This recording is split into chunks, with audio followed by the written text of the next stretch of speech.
shout out to, oh, let me tell you about trap karaoke. I just shout out to that shit. Like, whoever like did that, they did a damn good job. And that is actually a great idea. And they're going on tour, right? They're not really staying in one spot, right? So my main guests haven't showed up yet, but I'm gonna go ahead and get started. If they show up, they show up. If not, if not. So I'm just gonna read the rules of engagement. So today the rules of engagement, depending on how many participants we have show up late, maybe, maybe not. Um, when you speak about your doing business experience with other Black business owners, good or bad, do not mention the names of those businesses or their personal names, because this is just going to be a freestyle session. So we're not going to put nobody on blast like that, because I can't confer. I mean, it's one sided opinions, right? Secondly, you can mention if the business or the experience took place within the United States or outside of the country. You could say where you were at, what city, but just don't say like their personal name and their business name. And when you talk about yourself and your business, tell what you want to say about it. Talk about your business, how long you've been in business, and if you change your business structure. And then if you have any business shout outs or shameless plugs. So that's eventually that's going to be the structure for today. So I guess I'll start off with myself since I'm the only one here right now, because the show must go on. So my name is Aisha. Um, I have several different things that I do, but it wasn't until the past few years I started trying to structure a business for myself. But the type of person that I am, I like to try things out first before I like completely invest 100% into it. I have found myself helping other people out a lot. Like for instance, people something I was doing, I wasn't even thinking about what I was doing. I was just doing it. Like I've known a lot of people with businesses, and I've helped them like start up their business from things like graphic designs, helping them set up their website, uploading stuff, taking pictures, making videos, showing them how to do certain things because I had experience doing it, or creating like documents or like templates. Like you might want, for instance, you're in filmmaking, so you might want a template for media release form, or you might want to structure a script breakdown sheet that's for you instead of industry standard, because you don't necessarily have to do it that way. It's just a standard that they use. But when it's your own business, you could pretty much write it however you want to do it.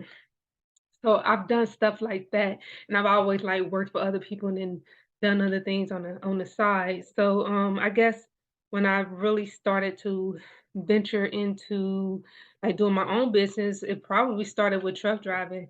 I kind of got tired of dealing with the hostile environments from people, in my opinion, that were in those positions because of somebody that they knew and they didn't necessarily deserve those positions. So they were kind of disrespectful to me, I felt, in my license, because like none of the jobs I've ever had I got because of somebody I know. I've always gotten work because of what I know and my work ethic. And whether you feel some way about that or not, that's not my problem. I don't care. And I stopped caring about trying to be considerate of that. But at the end of the day, I worked hard for my knowledge and my experience. So why am I the one that have to sit up here and be understanding about their emotions when they're being bad bosses or just making bad business decisions when it comes to the overall business? You can always tell when a business is suffering from stuff like that, like nepotism, because they have hostile work environments, and every work environment is not hostile. I've literally been working for other people since I was 16, but I actually started making money on my own probably before I was like 7. I had like a paper route before I went to walk to school every morning. So I've been making money for a long time. I've been doing business for a long time. And I've been in service for a long time since I was a kid, because that foundation's been with me since I was younger. I used to take care of other people's kids. I used to take care of kids. I used to sell penny candy at the store. Like I used to do all kind of things that was business oriented without even really knowing it. So that's part of my structure. So I want to talk about that. One of the experiences that I've had a lot. So I find myself, when I'm about to spend money on things, I want to spend money with Black business owners first, for the simple fact, like I said, I've been doing business for people and with other people for a long time, and I see the unspoken acts that go on against people who look like me or resemble me, you know, women, men, whatever. And they don't talk about it, but I see these things, you know what I mean? So if I gotta spend my money first, I'm always gonna try to look for a black owned business to spend it with them first. If I can't find them, then I might look for like a women owned business and spend my money with them, and then you know everyone else. That's just how I move. Regardless of the bad experiences that I've had, it's not gonna stop me from wanting to do business with black people, but it does make me set standards, I guess. So I'm gonna tell you about the experience that I had. I had so I've been drawing since I was a kid. I actually probably stopped when I was in maybe the 10th grade. But up until that point, I was so good of a drawer and very detailed, just freehand drawing that I can draw you. That's how well I used to draw. My granny died sometime when I was in probably 7th or 8th grade. I was going through a lot my 10th grade sophomore year in high school, so I just kind of stopped drawing, and I haven't really drawn since then. Um, but I started when I was in elementary drawing, so from elementary up into the 10th grade, my skills were just like I just paid attention to detail. I was a lot calmer then. I spent a lot of time alone, so I think all those things mattered when it came to me and that skill. Also, I was always copying, like, if I see a picture of a frog or a bird, I'm drawing that picture of that frog and that bird. I wanted to be able to create original art and create my own art. And the only way really to do that was to stop drawing too. So that's another reason why I had stopped drawing because now that I picked back up my pen, because that's what I draw on pen. Then I'm just now using color pencils. But now that I pick back up my pen, I'm drawing my own art, right? So I kind of asked for it. I'm mad because I can't draw as well as I used to, but I am getting what I want because that is what I asked for, right? So, anyways, I have the ability to create graphic designs that I like. You understand? I have the ability to edit videos. I have the ability to record music and mix it because there's some between the years of 2008 and 2010, I was mixing music. So I understand what goes into that. I stopped doing it, but I understand what goes into it. And I was good at one point. So I have the ability to do these things. I don't have a problem with spending money on these services because I understand the time and work that goes into it. Now we're gonna sit that aside. Now there was this individual whom I met through someone else. I was cool with I vibed with the person that I met. Me and that individual had conversations and we talked. Hold on. Say this is me at my best. Me and this individual, sorry, I invited like several people. You know how we are. Anyways, so anyways, because of this one individual that I was cool with, because me and him, we used to talk, like we used to talk on the phone about all kind of shit. And that's one of the things, like I'm a quiet person when I'm like at work or in places I don't know, but like if I'm cool with you and I vibe with you, I'll have a long ass conversation with you. We could talk about what the fuck ever. And it's about business or whatever. Like I like having conversations. So we would talk sometimes. Now I don't know, like you get me going on a roll. He was just cool. You know what I mean? I wasn't looking at him in a sexual way. Me and him never even met in person other than probably like 2 or 3 times. And all of those times it had something to do with filming videos or at the studio recording something. Okay. So because of him, when it came time to me to spend some money for something, and sometimes I was just like, you know what, I feel like spending money. I feel like giving some money away. I'm gonna do it to a black owned business. I want the one of his somebody that was cool with him or affiliated with him. I'm like, I need a logo. And like I told you, I can do this shit myself. You feel me? So one of the things I'm not gonna tolerate from anybody, regardless of who you are, is your attitude or your arrogance. Or you feeling like I need you to do something for me. It's unnecessary. Like even if that was the case, I'm a paying customer. There's no need for you to come at me that way. I'm a paying customer. You're supposed to treat me with a level of respect because I'm a paying customer. It doesn't matter if some chick that you know don't like me and they tell you they don't like me for something, because I assure you, I work and I go home. That's all I ever do. I make money and I go home. If it don't have anything to do with business, I'm usually not out and about fucking around, because that's not, I don't like to do that. I'm not gonna do that. You know what I mean? I don't like doing it. Like, to me, making money, doing my business, that's fun to me. So you might be like, I want to go to the club, I want to get some drink, I want to go party, I want to go do this. All of that shit might be funny. Me doing business, thinking about business, thinking of new ways to do things, all of that stuff is fun to me. So that's what I do. So I'm not trying to hang out. If it's not business, there's no need for you to like contact me like that or come at me any other kind of way. So, anyways, I wasn't like completely satisfied with the results, but we agreed on a number. That's $50. I paid him the $50, even though I wasn't satisfied with the artwork that he had gave me. Um, but I could tell that well, I'm thinking that he actually like drew it and didn't just find some templates or something. I didn't like the drawing that he did. I don't know if he was trying to throw shade or something, or just fuck with me or whatever. But anyways, that's bad. Cause like, for instance, if I had used that picture and I put it up, what I didn't have to do was say who did it, right? But like what I was always told, cause when I was in sorry, when I was in high school, I started braiding hair for other people. Before that, I used to do my own hair, and then people kept asking me, "Who do your hair? Who do your hair?"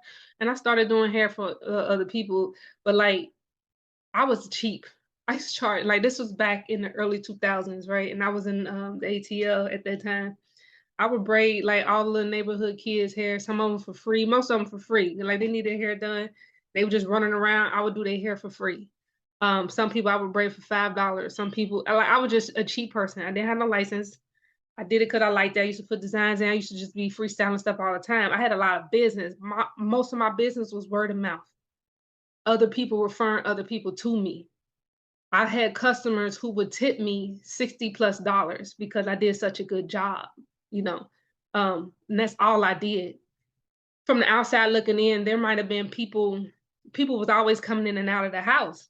And I'm a young chick, and mostly dudes, because they wanted them braids back then. Iverson braids was like a hot thing back then. So I understand that some people might have thought I was like doing some prostitution shit or whatever because they saw dudes coming in and out. But literally, I'm gonna give you a scenario. One time I had a guy sitting down and I was doing his hair, and another guy came and he wanted his hair did. And I'm like, well, I'm doing something. He's like, I'll wait. Like, they used to wait for me to get done. I had a guy come over another time. I started on his hair and I'm like, when my customer get here, you gotta get up. And that's what happened. He'll get up, wait, leave, or come back, and then I'll finish his hair when I'm done with my customer. You feel me? Like, it was rotate. I used to make a minimum $300 a day doing hair, and I was cheap. Like, I had made so much money back then that the local barbershop owner came, knocked on my door one day, and I thought he was somebody that referred him, and he was trying to get me to bring my business to his shop. So I learned something then. I learned a lot back then. I was only in high school. And that was probably really my first official business. And I didn't know what I had back then. You understand?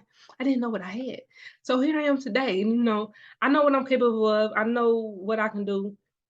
It don't matter if I spend $1 on $100 or $1,000 in your business. I'm your customer. You don't need to be treat me with anything less than respect. So the guy was kind of low key disrespectful, but I ain't say nothing because, like I said, I'm cool with his partner, and I ain't gonna say nothing. How can you say something about that, anyways, right? Because it's hard. It's hard to prove that. It's really just my interpretation of your attitude towards me, and they're not gonna admit to that. So I'm not gonna say nothing. But I'm not gonna spend my money with you no more either. So 3 months later, I'm a truck driver.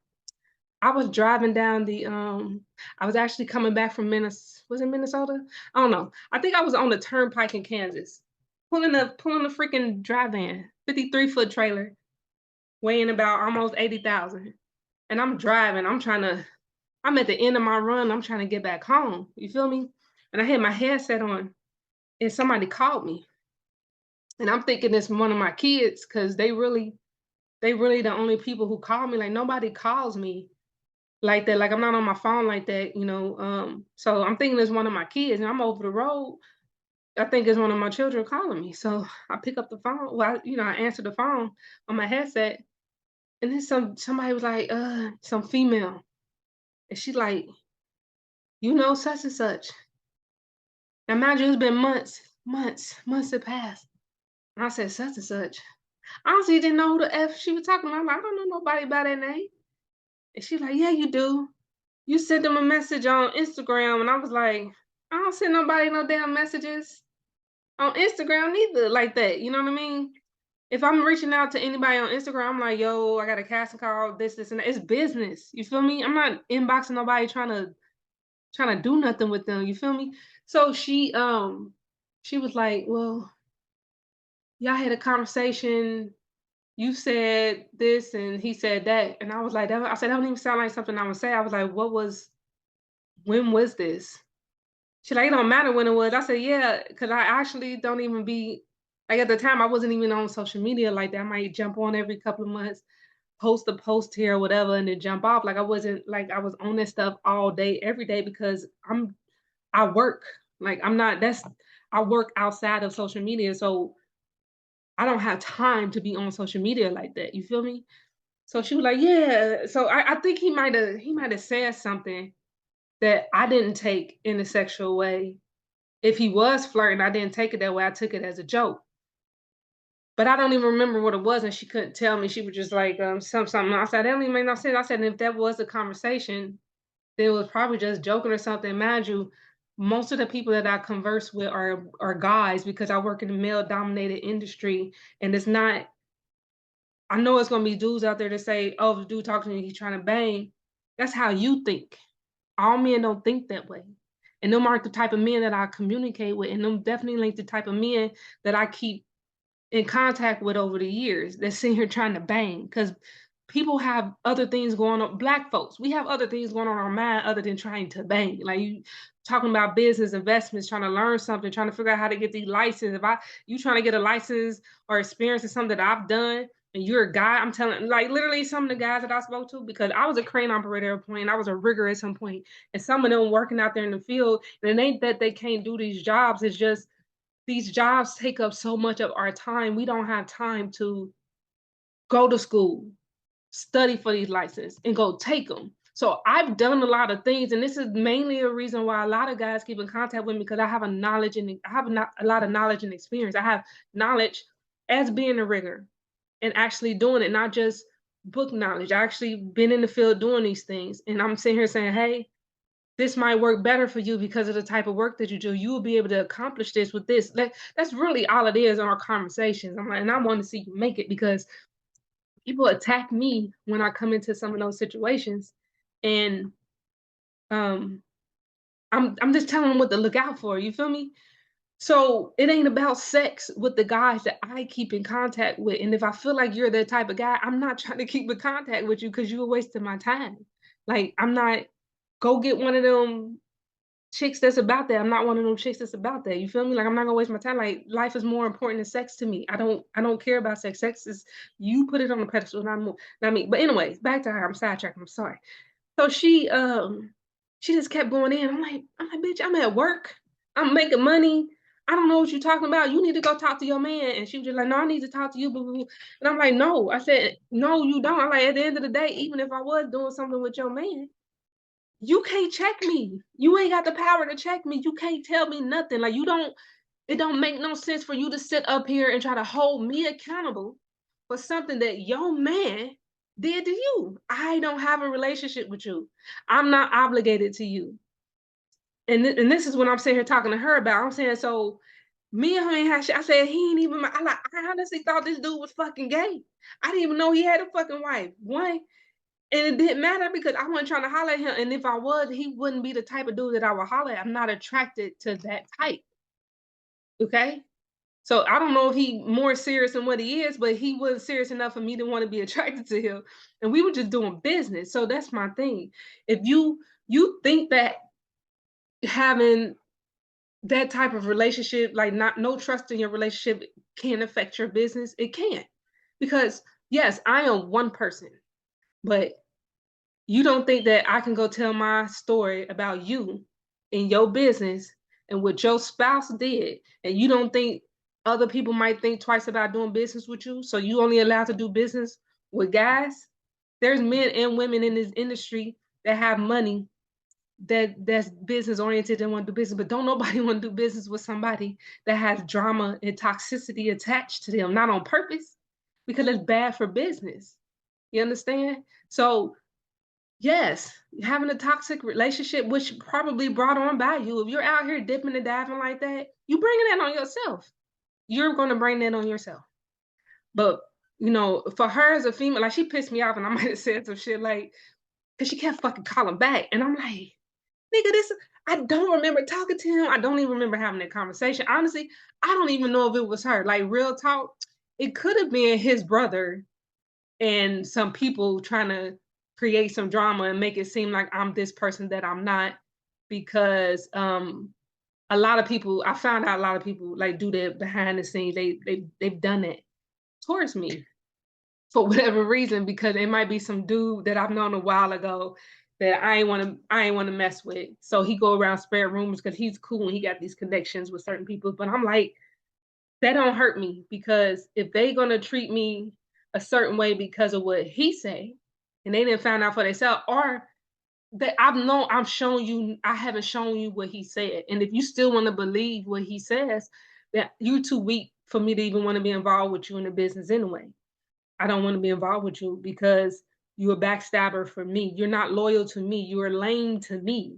That's how I'm gonna look at it. I don't care if everybody in your circle like you're a real one. You're not a real one to me, because you've had some type of encounter with me, and I have not acted that way, and I have not treated you that way. I've been nothing but respectful, and I do nothing but good business, and I have excellent history, work ethic. I said work history. So for you to sit here and allow somebody, or your loyalty to a friend, and not even question that when I'm showing you something different, why would I want you to be involved with me or part of my circle? I don't. So good business. I'm sorry for rambling. I just hope that it is informative and educational for you about that. So here's my shameless plug. So I came across this artist named what's his name? I don't know how I came across him. It might have been off Twitter or something, another post, and I'm like, oh, I'll just do this. I start fishing on pages and stuff, and then I seen that he did music. It was actually something else that I had seen in like a funny video or something. And then I listened to the song. I didn't necessarily like the beat, but I heard his I ain't like the beginning of the beat, but I heard what he was talking about, and I felt like it was real. So I like it. The stuff I write is real. I'm just basing it off my life. Now, if you translate my music into some she trying to be hard or some street stuff, I have nothing to do with it. That's how you translate it. I've never been in the game, never been part of a game.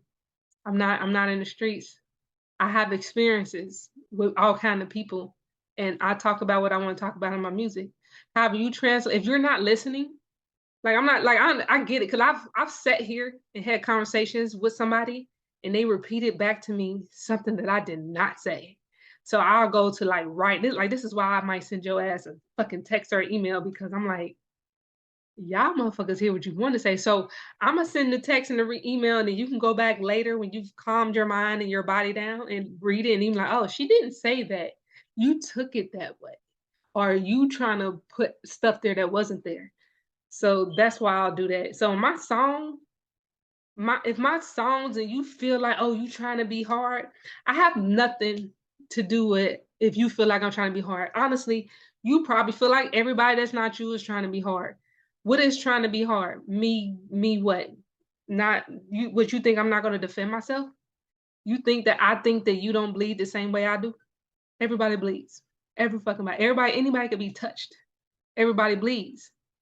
So that's an immature thing to say to somebody. Oh, they think they're trying to be hard. Cause so you think only people who have aggression and anger and that can display that is somebody who was in the game? And if you ain't in the game, and if you display your emotions for a situation that you went through, you trying to be hard? What? It ain't making sense to me. It don't make sense to me.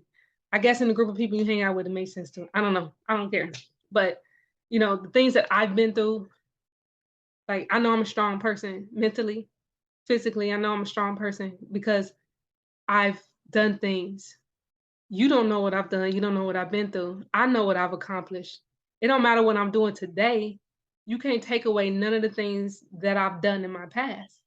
Yes, I did, and I'm gonna be proud of it because I had people telling me I couldn't do it, it wasn't gonna happen, or they were gonna make sure I couldn't do it. I've had people that were so-called cool with me tell me that, "Oh, we're gonna make sure you don't, be successful in music." A guy that I used to, mess around with in high school, he told me that. He said, "Oh, I love you, but you ain't gonna make it." And I'm like, "Then you don't love me. Why would you spend your resources on trying to stop me from making it? Like, what's wrong with me and then you don't even know how I wanna make it, you don't know what I wanna do. You just don't want me to be successful, or you want to be the reason for my success. Baby, I've already been successful. It don't like I said, it don't matter what I'm doing right now. I've accomplished every goal that I've set for myself without support from anybody. I'm already successful. Die today or tomorrow, I am already successful. You cannot take that away from me. You know what I'm saying? Don't let that, and that's why I post the things that I post. I don't want you to, because I know how they can be. They want to sit here and slowly try to attach their negativity to you and telling you you can't do things. And a lot of times, these people do this because they want you to buy into this idea that that only has power because you giving it power. You have the power, or because they were afraid to try these things when they were younger, or they allowed people to convince them not to do these things. So they're gonna turn around and do to you like some people have that mentality. I'm do to you what was done to me. That's not how you bring about change.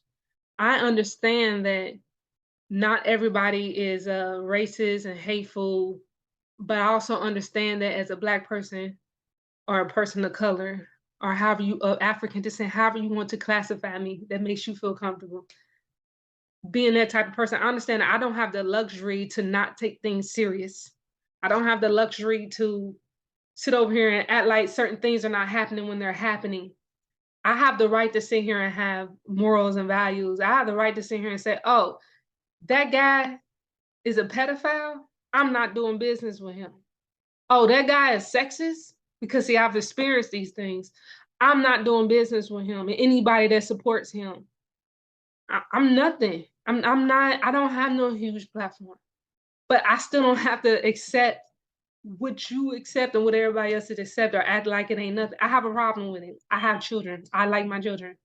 So for me to support somebody like that, knowing that they like that, that mean I don't love my children to me.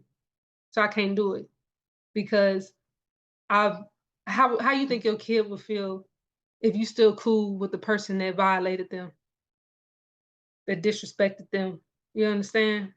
So when you out here doing business as a person of color or African descent or Black American, whatever you want to call yourself, we don't have the luxury to overlook these things. The choices that we make are molding the foundation for the next generation.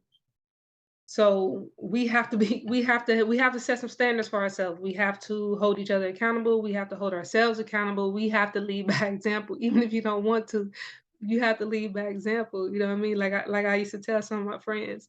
Now I don't care if you hoeing and that's what you're doing. I don't give a fuck, but don't be doing that shit in front of your fucking kids. Wait till them motherfuckers turn 25 or 18 or something. Get the fuck out. Like, don't do that shit in front of them.